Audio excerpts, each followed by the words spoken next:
नमस्कार दोस्तों, आप देख रहे हैं ट्रेंडिंग इंडिया न्यूज़। दोस्तों, किसान आंदोलनकारियों का आज आंदोलन का 18वां दिन है और वो अपनी मांगों पर आज भी डटे हुए हैं। लेकिन इस वक्त एक सबसे बड़ी खबर ये आ रही है कि दिल्ली नोएडा बॉर्डर पर किसान यूनियन के भानु गुट ने इस किसान आंदोलन से अपना समर्थन वापस ले लिया है। लेकिन किसान आंदोलनकारियों ने जो दिल्ली जयपुर हाईवे को जाम करने का ऐलान किया था, वो इसके लिए हरियाणा जयपुर बॉर्डर के समीप शाहजहांपुर में इकट्ठा होने शुरू हो गए हैं। लेकिन यहीं पर एक सबसे बड़ी खबर और आ रही है कि 14 दिसंबर से किसान नेता और किसान आंदोलनकारी भूख हड़ताल पर बैठेंगे।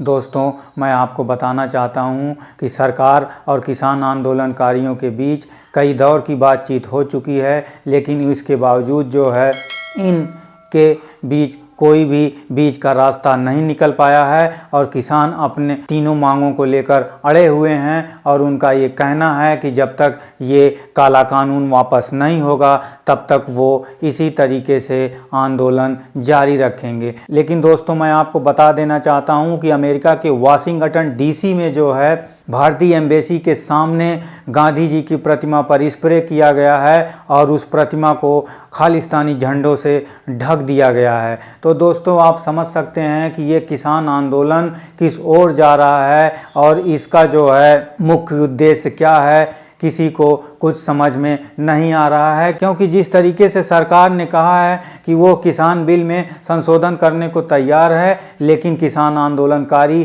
कह रहे हैं कि जब तक सरकार इन तीनों कानूनों को वापस नहीं लेगी वो जो है अपना आंदोलन जारी रखेंगे। दोस्तों, मैं ये आपको बताना चाहता हूँ कि देश में ये कोई पहला कानून नहीं है कि जब जो है इसमें संशोधन नहीं हुए हैं। बहुत सारे ऐसे कानून हैं जिसमें संशोधन हुए हैं और जिसको दूसरी सरकारों ने ख़त्म भी कर दिया है। जी हाँ दोस्तों, 2002 में एनडीए गवर्नमेंट जो है पोटा कानून लेकर आई थी, जिसको 2004 में यूपीए गवर्नमेंट आने के बाद उसने इस कानून को बदल दिया था। तो इस तरीके से जैसे विपक्ष कह रहा है और ख़ास करके विपक्षियों का एक डेलीगेशन जो रामनाथ कोविंद से मिला था और उस वक्त राहुल गांधी ने एक बयान दिया था कि किसान आज नहीं खड़े होंगे तो जो है आने वाले 25 सालों तक खड़े नहीं हो पाएंगे। यदि इस कानून में इतनी खामियां हैं और ये किसान विरोधी कानून है तो दोस्तों 2024 में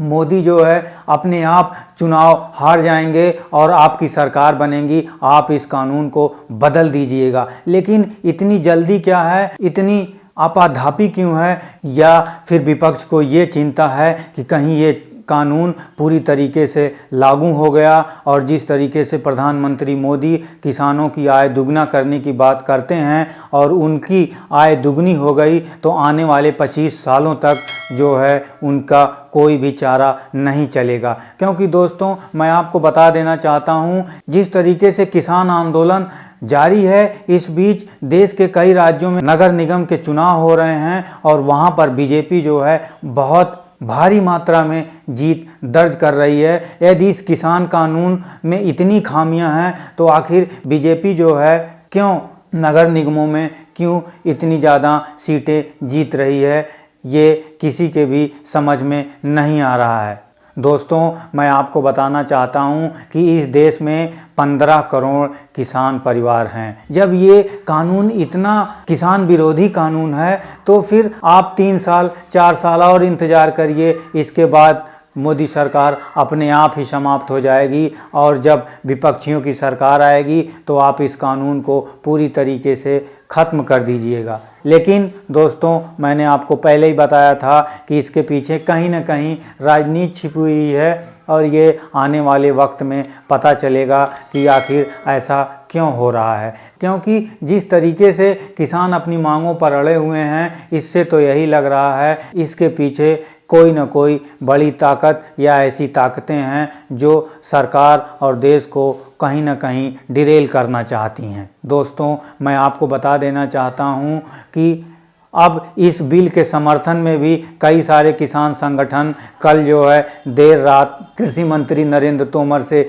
मिले हैं और उनका कहना है कि यदि सरकार इन कानूनों को वापस लेगी तो हम प्रदर्शन करेंगे। अब सरकार के सामने बहुत बड़ी दुविधा है, आखिर वो करे भी तो क्या करे। और इधर किसान आंदोलनकारियों ने भूख हड़ताल करने का ऐलान कर दिया है। अब देखना ये होगा कि सरकार और इस किसान आंदोलनकारियों के बीच में किस तरीके से बात बनती है, ये तो आने वाला वक्त बताएगा।